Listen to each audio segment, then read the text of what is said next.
Hi, I'm Andy Temte, and welcome to the Saturday Morning Muse. Start your weekend with me by exploring topics that span leadership, business management, education, and other musings designed to support your journey of personal and professional continuous improvement.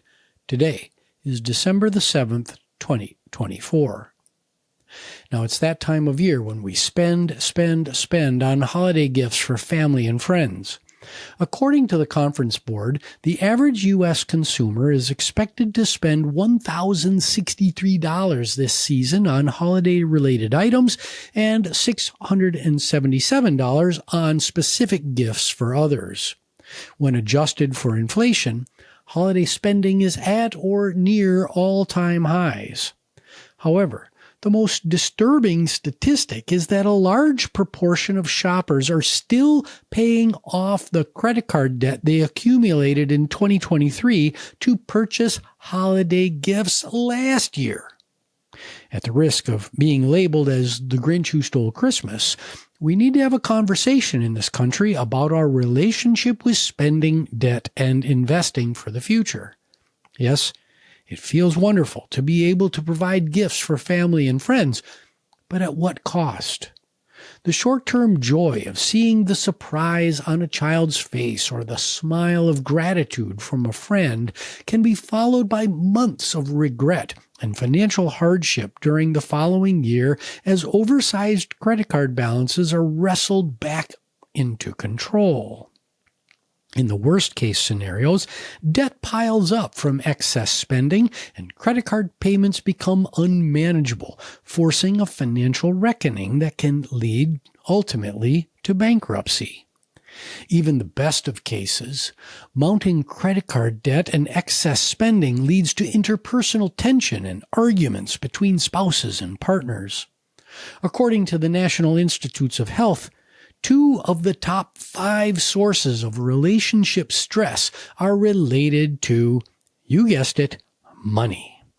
It should come as no surprise that we have a collective challenge with financial literacy here in the United States, but the scale of the problem is absolutely shocking. According to the Global Financial Literacy Excellence Center, Americans scored an average of 48% on a financial literacy test. Yes, folks, that is a solid F. Oh, and the news gets worse. In that same study, women trailed men by 10 full percentage points. There were significant gaps shown based on race, and young adults, meaning Gen Z, had the worst performance of any age group, scoring an abysmal 37% on average. So, what should we do?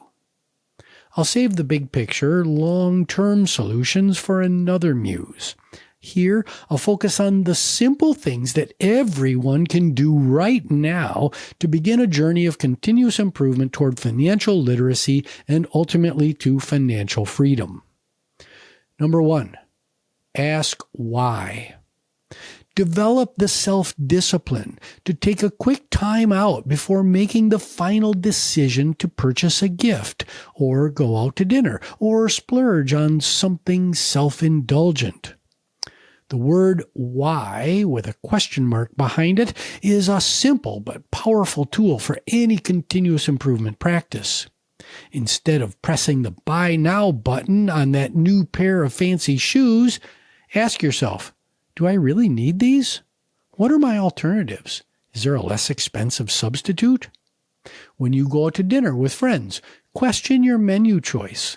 Do I need steak, or do I go with the chicken dish instead? Saving $5 or $10 here and there might not seem like much, but over time, the power of compounding is real. Second, change your relationship with credit. Far too many consumers carry a balance on their credit cards from month to month. According to Bankrate, 50% of credit card holders carry a balance that's subject to interest rate charges. Since the average credit card interest rate is a whopping 24.61%, even small credit card balances can result in significant interest rate charges. A $1,000 credit card balance results in roughly $20 in interest charges per month. That translates to roughly $240 a year that this hypothetical cardholder is paying for the privilege of carrying a $1,000 balance on their card. And yes, my snark and my sarcasm are intended. As of October 2023, the average person spends $156 per week on groceries. So, for comparison purposes, carrying that credit card balance represents a little over a week and a half of groceries. Which would you rather do, eat or pay money you'll never get back to a big bank? The bottom line with credit cards is that they should be used primarily as a source of intra-month working capital that gets paid back in full when due. Credit cards should only be used as a tool to borrow money in emergency situations. Recommendation 3. Start learning more about money. And please don't tell yourself that you don't know anything about finance and you're not a numbers person, so you can't figure it out. That is a bunch of crap. Carve out 30 minutes per week to learn something about money and investing. Yes, it might not be the most sexy topic in the world, but it is a critical topic for your future well-being and success. If you're a reader, visit the personal finance section of Investopedia.com. This free website offers quick lessons on a variety of topics that are unbiased and fairly straightforward. If you like podcasts, check out NPR's Planet Money, or sample a few options from Investopedia's listing of the top 10 personal finance podcasts. The important point here is to get started now and be persistent. In a future Muse, we're going to talk about the power of habits. Make learning about personal finance a habit that you engage in and that you do not break. Again, the power of compounding over time is real, and before you know it, things that at first felt foreign and unapproachable become topics that are familiar. Before you know it, you'll be a source of information and knowledge for other people in your orbit. You will be setting a wonderful example. Point number 4, start saving and investing.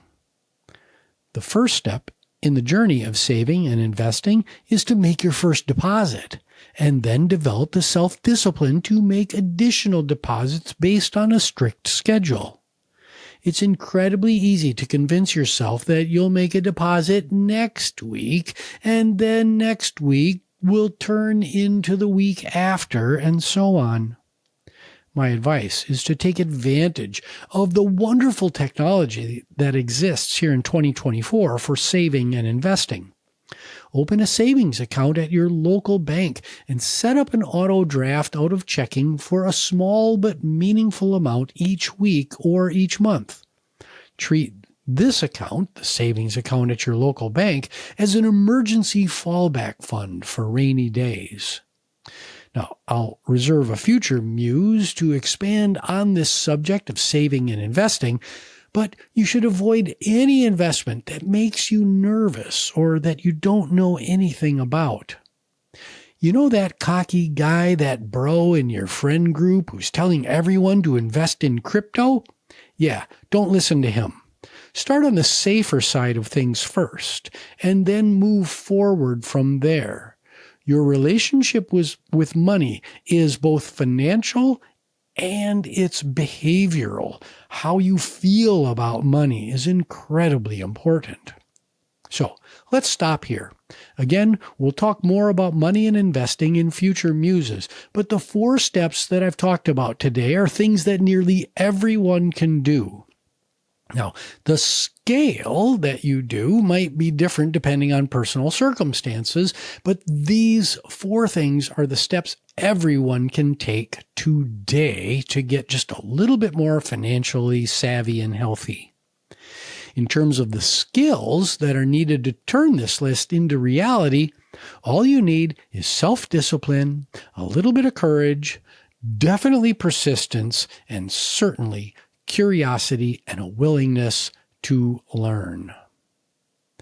Now, I hope you have a wonderful rest of your weekend. My name is Andy Tempe. This is the Saturday Morning Muse. You can find us on all the major streaming services. Please like, subscribe, rate, and most importantly, share this public good with your friends and your colleagues. Show is produced by Nicholas Tempe, and we'll see you next time on the Saturday Morning Muse.